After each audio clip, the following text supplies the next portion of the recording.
Halo semuanya, kembali lagi di video analisa fundamental bersama Amandana. Dan ini adalah analisa fundamental dan kalender ekonomi yang berlaku dari tanggal 23 sampai tanggal 27 Mei 2022. Oke, seperti biasa jika teman-teman suka dengan video analisa fundamental mingguan, jangan lupa klik tombol like-nya, klik tombol subscribe-nya, hidupkan lonceng notifikasinya, dan di-share juga ke teman-teman yang lain yang sekiranya perlu analisa fundamental mingguan secara berkala. Dan kali ini kita akan bahas juga mengenai beberapa hal dari adanya resesi, terus nanti juga ada yang namanya suku bunga dari The Fed itu bagaimana dampaknya, dan juga adanya inflasi juga yang mulai masuk ke market, mulai terasa seperti itu. Oke? Langsung kita mulai ke dalam slide-nya sekarang. Oke, kita akan bahas dulu untuk apa yang terjadi di minggu lalu ya. Tapi sebelum itu saya minta maaf dulu kalau analisa fundamental dan teknikal di minggu lalu itu tidak sempat di-post. Itu karena ada gangguan teknis sehingga tidak bisa melakukan rekaman. Jadi untuk saat ini sekarang sudah mulai bisa lagi. Dan sekarang kita akan bahas analisa fundamental dulu, baru nanti saya akan post analisa teknikalnya. Jadi untuk di hari Selasa, di minggu lalu tanggal 17, itu ada RBA Meeting Minutes, itu nanti akan saya bahas di notes-nya seperti biasa. Lalu di sore hari jam 2, itu kita ada NFP versi Inggris, versi GBP, yang dimana semua itu angkanya bagus. Yang paling wow itu sih bisa dibilang jumlah orang yang bekerja ya. Jumlah orang yang bekerja itu diekspektasi hanya cuma 5.000 orang, tapi ternyata kenyataannya jumlah orang yang bekerja itu mencapai 83.000 orang. Dan jumlah orang yang tidak bekerja sudah minus sebesar 56.000. Itu berarti sangat bagus. Dan juga pendapatan rata-rata itu pendapatan rata-rata dan bonusnya itu naik menjadi 7%. Itu berarti sangat bagus untuk di negara pound sterling. Tetapi nanti kita akan lihat di selanjutnya. Untuk di malam hari kita ada core retail sales untuk di USD itu cukup bagus dan retail sales tetap sama. Nah, di sini sekarang masalahnya.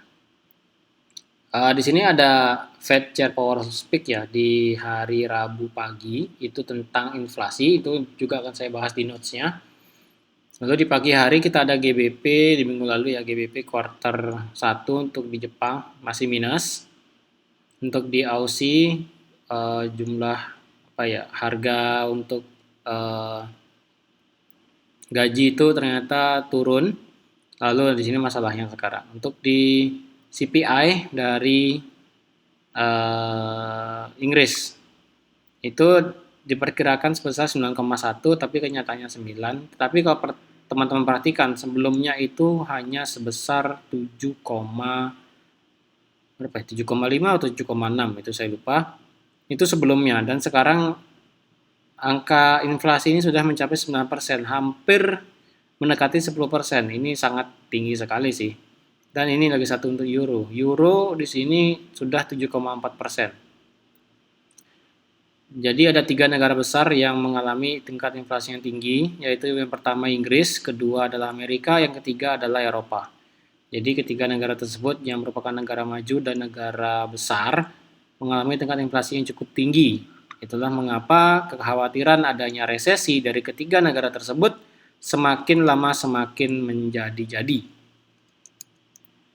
Oke, di hari Kamis kita ada employment change untuk di Aussie, ternyata jumlah orang yang bekerja turun, hanya 4.000 aja. Lalu di USD jumlah orang yang menganggur ternyata naik sebesar 218.000. Nah, di sini manufacturing index di Fed ini ternyata turun jauh dari 16 menjadi 2,6. Itu sangat jauh sekali sih. Nah, sekarang kita akan bahas event di minggu ini ya. Dimulai dari Senin. Dari hari Senin itu kita cuma ada satu yang lumayan berpengaruh sedikit. Itu adalah Jerman Ifo Business Climate. Itu jam 4 sore. Lalu di hari Selasa kita ada BOE Government Daily Speak. Nah, di sini di Daily Speak ini akan lebih berbicara tentang inflasi, terus suku bunganya, dan adanya stagflasi seperti itu. Jadi apapun yang dikatakan oleh Gubernur Belly Speak nanti, oleh Gubernur Belly pada saat di hari Selasa pagi jam 12 itu, mungkin akan berpengaruh di GBP di keesokan harinya. Seperti itu. Nah, lanjut di sore hari kita ada dari sore sampai malam ya. Ini merupakan minggu dari manufacturing dan service PMI. Di sini teman-teman bisa lihat sendiri. Dan di mana ini bisa dibilang berpengaruh tapi tidak terlalu berpengaruh besar seperti itu. Lalu di hari Rabu kita ada RBNZ interest rate decision. Nah, di sini RBNZ menjadi seperti biasa salah satu negara yang ada di trading forex itu sudah menaikkan suku bunganya. Di sini perkiraannya akan naik menjadi 2% seperti itu. Dan untuk di jam 11 kita akan ada press conference. Jadi sekali lagi ya, hati-hati ini untuk RBNZ, untuk yang ingin trading di New Zealand. Seperti yang sudah terjadi di beberapa minggu sebelumnya, memang Reserve Bank New Zealand ini memang menaikkan suku bunganya. Tapi yang kita harus perhatikan adalah press conference-nya. Ketika press conference-nya ini tidak ada tanda-tanda memang proyeksi ekonomi, terus adanya kekhawatiran dan kenaikan suku bunga ini hanya untuk menyelamatkan dan sebagainya, itu kemungkinan New Zealand akan mengalami pelemahan. Tetapi jika nanti press conference-nya ini yang dibawakan oleh gubernur dari RBNZ sendiri, itu ada tanda-tanda hawkish. Contohnya itu adalah ekonomi akan mulai menguat, ekonomi tidak akan mengalami inflasi yang cukup tinggi, inflasi akan perlahan-lahan turun dimulai dengan adanya suku bunga seperti ini dan sebagainya. Itu menjadi tanda-tanda hawkish dan teman-teman untuk trading di Airbnb di New Zealand itu bisa melakukan buy seperti itu. Lalu di sore hari kita ada Jerman GDP, ini cuma 0,2 dan di malam hari core durable good dan durable good untuk di US dollar. Di hari Kamis kita ada FOMC meeting minutes di jam 2 pagi dan di malam hari kita ada GDP untuk di Amerika, ini minus 1,4 dan sepertinya jika ini minus, kemungkinan ungkapan dari The Fed akan nyata ya, di mana resesi itu pasti ada seperti itu. Lalu dari Kanada core retail sales dan retail sales. Oke, di sini akan saya bahas sedikit ya di notes-nya sebelum nanti kita akan lihat chart dan di suku bunga monitor suku bunga dari The Fed itu sendiri atau Fed Monitor Tool ya. Oke, yang pertama ini bisa dibilang dampak daripada COVID itu masih berdampak di beberapa negara besar. Itu karena bisnis Eropa khawatir akan lebih banyak gangguan COVID di Cina. Seperti kita tahu bahwa Cina untuk saat ini tepatnya di Shanghai, habis itu di Beijing ya saya lupa, itu mengalami outbreak dari virus COVID-19. Yang dimana Shanghai melakukan lockdown selama beberapa minggu itu saya lupa. Itu dampak dari lockdown itu mempengaruhi secara tidak langsung perusahaan-perusahaan yang ada di Shanghai, baik itu perusahaan Eropa, bisnis Eropa, bisnis Amerika dan sebagainya. Semua bisnis yang ada di Shanghai itu pasti mengalami gangguan akibat dari lockdown dari Shanghai yang ada di Cina, seperti itu, akibat COVID itu sendiri. Nah, karena adanya COVID ini yang tidak kunjung selesai di negara Cina, kemungkinan pertumbuhan negara Cina ini kemungkinan bisa dibilang akan sedikit melambat. Walaupun ada pertumbuhan, tapi bisa dibilang melambat karena dampak COVID ini masih belum bisa diselesaikan dengan baik oleh negara Cina itu sendiri, seperti itu. Lalu yang kedua, kita ada Fed terlalu lambat dalam inflasi dan menghadapi stagflasi. Ini lebih tepatnya gini ya, Fed terlalu lambat dalam menghadapi inflasi dan sekarang menghadapi stagflasi. Bagi teman-teman yang belum tahu istilah stagflasi, itu istilahnya adalah stagnan dan ada inflasi. Gampangnya seperti itu ya. Jadi stagflasi itu berarti pertumbuhan ekonomi itu cenderung stagnan ataupun melemah, tetapi dengan tingkat inflasi yang cenderung tinggi.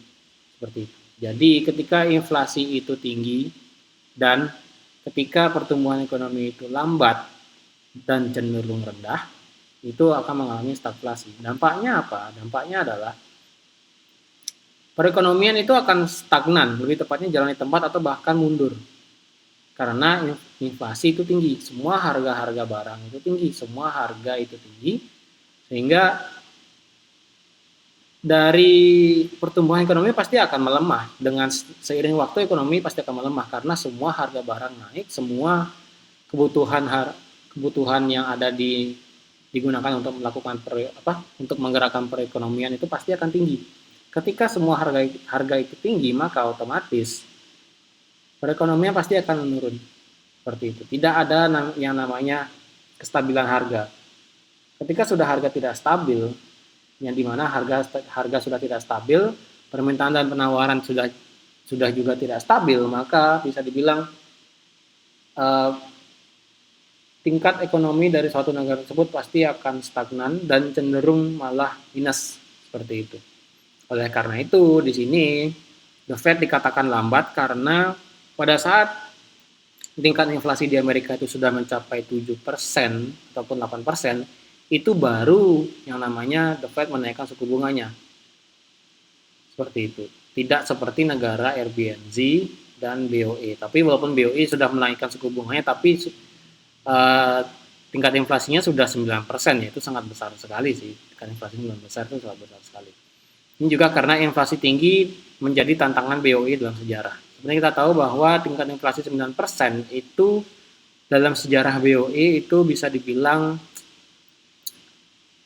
beberapa dekade yang lalu pokoknya, itu saya lupa. 10 atau 20 itu, 10 tahun yang lalu atau 20 tahun yang lalu itu saya lupa. Itu merupakan tingkat inflasi tertinggi pada saat itu dan sekarang terulang lagi.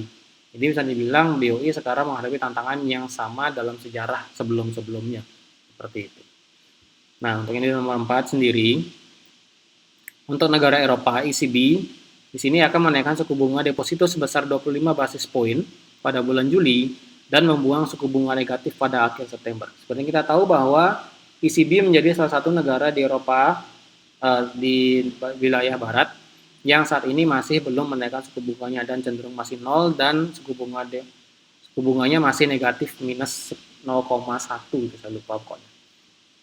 Itu. Jadi kemungkinan pada saat di bulan Juli yang dibarengi dengan adanya program stimulusnya itu juga sudah selesai, kemungkinan nanti di bulan Juli itu ECB akan ada tanda-tanda hawkish tentang kenaikan suku bunga. Dan ketika itu terjadi, kemungkinan juga mata uang euro, semua pair euro pasti akan mengalami kenaikan yang cukup signifikan seperti itu. Di samping adanya inflasi seperti itu.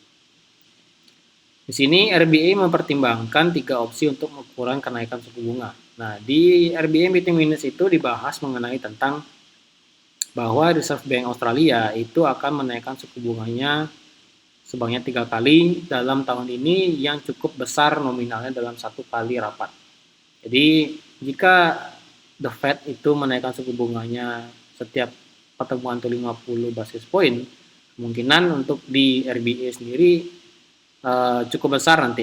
Jadi ketika nanti pada saat pertemuan berikutnya, yang dimana sekarang suku bunga di Australia adalah 0,35, kemungkinan pada saat selanjutnya kemungkinan sudah mencapai 1%, dan kemungkinan pertemuan berikutnya lagi dan sampai di akhir tahun kemungkinan akan menjadi 2,75% di Australia untuk suku bunganya seperti itu. Jadi Australia yang merupakan negara di wilayah selatan yang berdekatan dengan New Zealand ini bisa dibilang negara yang lambat untuk menaikkan suku bunganya, tapi dalam sekali menaikkan suku bunganya itu nominalnya cukup besar seperti itu. Dampaknya apa? Tentunya dampaknya adalah untuk menurunkan tingkat inflasi yang ada di negaranya sendiri dan untuk mendorong perekonomian sendiri seperti itu. Lalu di sini pada saat Powell speak yang sudah saya katakan di minggu lalu itu, Powell mengatakan The Fed akan terus mendorong dan tidak akan ragu sampai inflasi turun. Maksudnya adalah The Fed di sini akan terus mendorong dalam artian menaikkan suku bunga dan tidak akan ragu-ragu jika kenaikan 50 basis point per meetingnya itu tidak cukup untuk menurunkan tingkat inflasi sampai akhir tahun ini. Seperti itu. Karena kalau the Fed tidak bisa mempengaruhi tingkat supply-nya, maka setidaknya central bank itu harus bisa membatasi jumlah permintaannya, seperti itu. Jumlah demand-nya itu harus dibatasi. Karena seperti yang saya bilang tadi, stagflasi itu pasti akan terjadi, apalagi resesi. Ketika sudah harga penawaran dan permintaan itu sudah tidak nyambung, dalam artian tidak stabil, tidak bisa dikontrol, itu pasti akan mengalami yang namanya stagflasi ataupun nanti bisa cenderung mengalami resesi seperti itu. Lalu di sini nomor 7, ini bisa dibilang menjadi yang mungkin wow sedikit, yang dimana perusahaan-perusahaan yang ada di Jepang itu mulai menentang kebijakan moneter Bank Sentral BOJ, Bank of Japan itu sendiri. Sebanyak 60% itu kalau saya baca kemarin, 60% dari perusahaan yang ada di Jepang itu mulai menentang yang dilakukan oleh BOJ, dalam artian kebijakan moneternya ya, yang dimana seperti yang kita tahu bahwa Bank of Japan sendiri masih terus memberikan stimulus ekonomi secara besar-besaran yang berguna untuk mendorong perekonomian, dengan harapan tingkat inflasi menjadi target yang sesuai, yang seperti diekspektasikan, seperti itu. Tapi saat ini tingkat inflasi dari Jepang sendiri memang masih rendah. Oleh karena itu, Jepang masih terus menggelontorkan stimulus ekonominya, seperti itu. Walaupun mata uang yen seperti yang kita tahu bahwa mengalami pelemahan yang cukup signifikan beberapa minggu kemarin kan, seperti itu. Lalu di nomor 8 yang terakhir adalah obligasi global beralih ke mode rally saat kekhawatiran resesi meningkat. Ini dimaksudkan adalah para investor mulai pindah dari aset yang berisiko ke aset yang lebih pasti, seperti itu. Ini seperti ke mata uang contohnya dan ke obligasi. Nah, ini terjadi karena ketika resesi terjadi pasti tingkat suku bunga itu kan pasti akan dinaikkan. Lalu perekonomian pasti akan cenderung turun. Maka investor-investor yang dulunya memegang stock market ataupun saham dan juga emas itu pasti akan pindah ke obligasi dan mata uang, seperti itu. Tergantung mata uang apa yang sedang naik suku bunganya, seperti itu. Jadi itu yang penting. Lalu sekarang kita akan lihat untuk di Fed Rate Monitor Tool. Untuk Fed Rate Monitor Tool di sini, untuk di meeting tanggal 15 Juni nanti diperkirakan akan naik menjadi 1,5, dan untuk di akhir tahun itu masih 50-50 antara apakah akan mencapai sampai 3% di akhir tahun atau hanya mencapai 2,75 aja sampai di akhir tahun, seperti itu. Karena kalau kita lihat di sini, The Fed dan BOE ini yang dimana tingkat inflasinya itu sama-sama besar, ini suku bunganya sudah 1% sekarang. Untuk RBA 0,35, Kanada sudah 1% juga, RBNZ sudah 1,5, seperti itu. Jadi yang paling besar di sini masih RBNZ, dan Jepang ECB juga masih 0, dan Jepang masih minus 0,1, seperti itu. Nah, sekarang kita akan lihat bagaimana dampak daripada resesi yang akan terjadi, stagflasi yang akan terjadi, dan tingkat inflasi yang semakin tinggi juga, dan ketakutan dari market itu sendiri ketika semua itu terjadi. Nah, di sini kita bisa lihat kalau di saham Amerika, yaitu di Dow Jones. Dow Jones sekarang saat ini mengalami pelemahan yang cukup signifikan. Dari yang pertamanya uptrend di sini, sekarang mengalami yang namanya downtrend. Di mana dia sudah membuat higher low, lower high yang terus menerus. Di sini dia buat lower low, di sini dia buat lower high di sini juga, dan sekarang dia masih bergerak turun. Kalau di US 100 kita juga masih mengalami downtrend juga untuk saat ini. Untuk di indeks dolar sekarang mengalami koreksi yang cukup signifikan, yang dimana harga sempat tertahan di harga 103.025 seperti itu. Nah, sekarang bagaimana kita tahu bahwa market itu mengalami ketakutan dan mengalami optimis seperti itu. Kita cukup lihat yang namanya VIX di sini, yaitu Volatility SP500 Index. Yang dimana untuk saat ini VIX ini masih di harga 29, di angka 29. Lebih tepatnya masih di atas angka 25. Jika masih di atas angka 25 berarti volatilitas yang ada di market, lebih tepatnya ketakutan yang ada di market itu masih terasa. Jadi orang-orang itu masih cenderung memegang bond yang kayak yang tadi, obligasi dan mata uang seperti dolar, dan meninggalkan aset-aset berisiko seperti saham. Jadi ketika sudah mencapai puncaknya sampai di harga 37, itu berarti kekhawatiran daripada market, ketakutan dari market itu semakin menjadi-jadi. Dan ketidakpastian ekonomi itu pasti ada.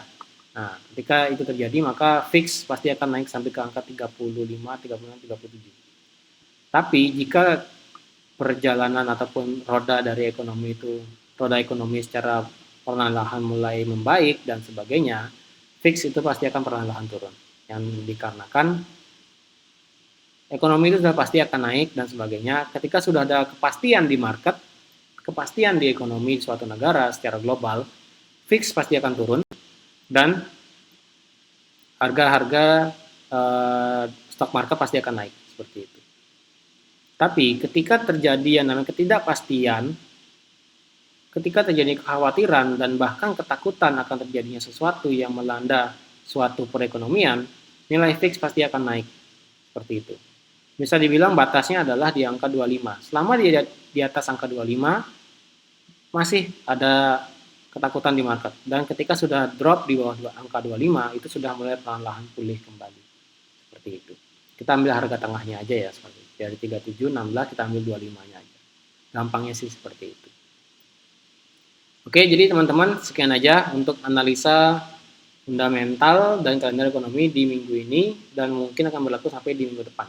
Seperti itu.